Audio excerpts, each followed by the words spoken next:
this is how much money I spent to collect all the cards in Pokemon Pocket. I think this video is going to hurt. I mean, it's going to hurt me, not you guys. Pokemon TCG Pocket has been out globally for just over a month, but I've been playing it since the soft launch, so just over 2 months now. Last week, I finally managed to complete my Genetic Apex collection, and that is all the cards, not just the 226 card Pokedex. Yes, I've collected every single illustration rare, all of the full arts, and all the immersive and crown rare cards.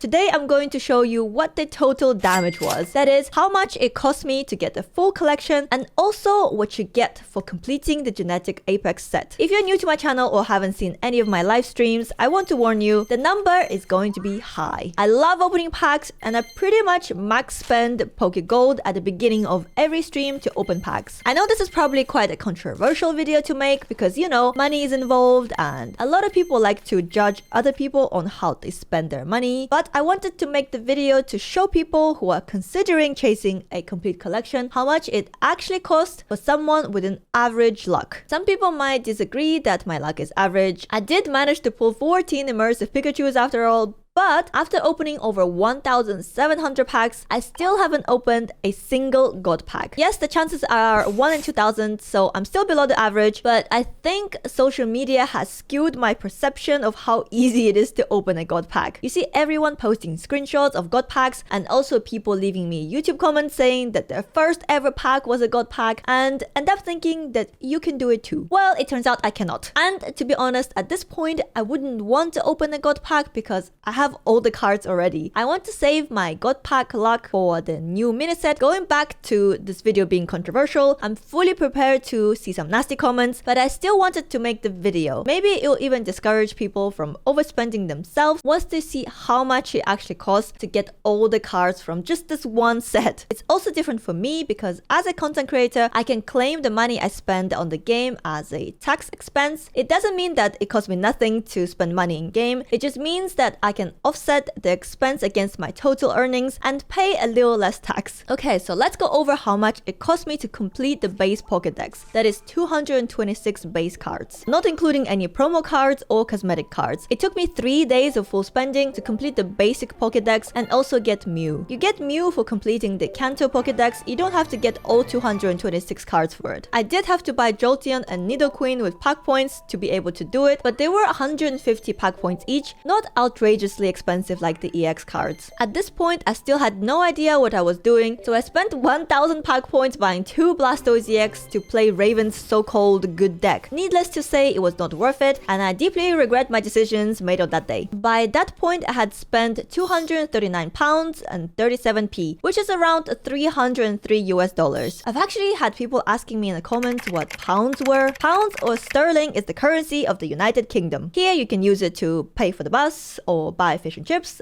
and also Pokemon packs. I probably could have completed the Pokedex for free or with the premium pass if I had the patience to wait, but alas, I'm a deeply impatient person and also addicted to getting instant gratification. I also had most cards in 2 copies or more at this point, so I could pretty much make any deck I wanted, which was very useful for content creation. So if you want to be able to play any deck you want and you have a spare $300 in your wallet, you know what to do. Shut up and take my money! Someone from my community has been completely free to play since the global launch, and they have 208 out of 226 cards, and are still sitting on 855 pack points. That seems like they're close to being able to complete their Pokedex, but if those missing 18 cards are all EX cards, then they're still quite far from being able to do it, since an EX card costs 500 pack points. Speaking of free to play, don't forget to leave a like and a comment and maybe subscribe to my channel. Any kind of engagement helps my videos in the YouTube algorithm, and it's completely free to do. Once I completed my Pokedex and got my cute immersive Mew, I really slowed down on the spending. In October,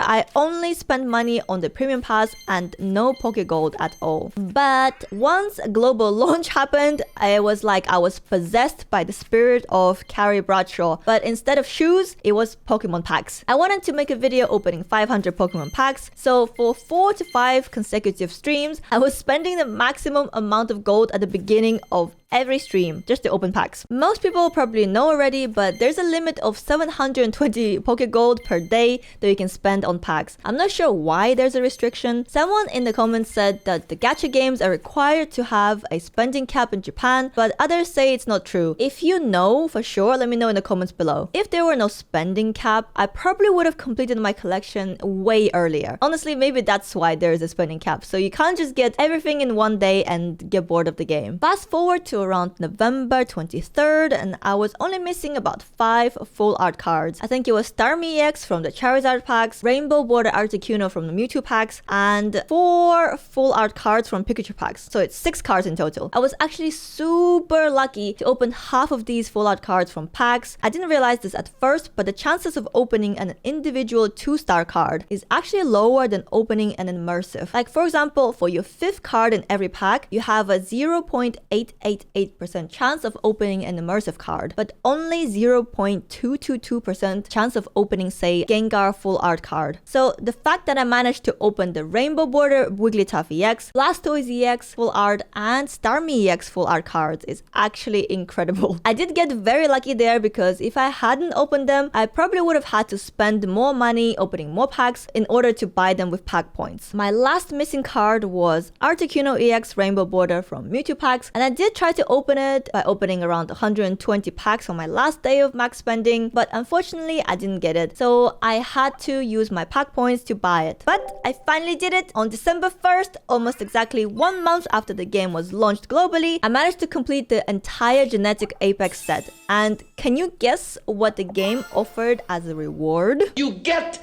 nothing! I was hoping for maybe like a special emblem to put on my profile, or a coin I could show off in games, or maybe even a few hourglasses. I'm honestly not picky. Just give me anything. The sense of accomplishment for completing the set was already quite nice, but a little extra reward would have been like the cherry on top. But no, the game did not reward me in any way, which I think is kind of mean. We get Mew for completing the base Pokedex and numerous rewards for completing other themed collection missions, but absolutely nothing for completing the entire Genetic Apex collection. A little disappointing, but what you're gonna do. Now, let's move on to the juicy part of the video. The reason why you clicked on the video and why you hopefully stayed watching for so long. How much did I actually spend in total to complete my collection? I made all of my purchases on iPhone, so it's pretty easy to find out. A quick Google spreadsheet was created, so I don't have to manually add everything up, and I entered all the numbers whilst contemplating my Pokemon pack opening addiction. In my head, I thought I'd spend in a region of £1,200, which is around $1,500 US,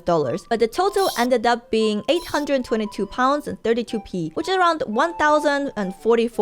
Yes, it's still a lot of money considering it's only been a month since the game was released, but it's actually less than I expected. And if I didn't spend 1,000 pack points buying those bloody Blastoise EX cards at the start of my journey, I probably would have completed my collection without the last £79.99 spent, opening enough packs to get pack points to open the Rainbow Border Articuno EX. So if you've been trying to complete the collection as well, or if you have also completed your collection, I would love to hear your thoughts and maybe compare some notes. I did see a post from someone on the Pokemon TCG Pocket subreddit who had spent $1,500 US to complete their collection. Finally, they also had never opened a God pack, so at least I'm not alone there. I feel like if I weren't a content creator, I would have never spent this much money on the game. It just doesn't make sense unless you're a multi-millionaire or something. It wouldn't have been sustainable in the long run because of how often we'll be getting new sets. Every 3 months if the rumors are true, and that is not including any mini sets in between full sets. The mini set is rumored to come out on December 16th, so until then, I'm just going to sit tight and not spend any money. I'll make another video once I complete the mini set. The battle meta is getting a little bit stale, so a new influx of cards would be amazing. Let me know if you're excited about the mini set coming out, or whether you wish you had more time to complete your Genetic Apex collection. I hope you found this video informative. Like I mentioned at the beginning of the video, I was a little nervous about making this video because of the subject matter. If it helps just one person, I'll be a happy bunny. You know what I'm about to ask you now, unless this is the first video you've ever watched on YouTube. Please remember to like, comment, and subscribe to my channel for more Pokemon content. And I'll see you next time. Bye!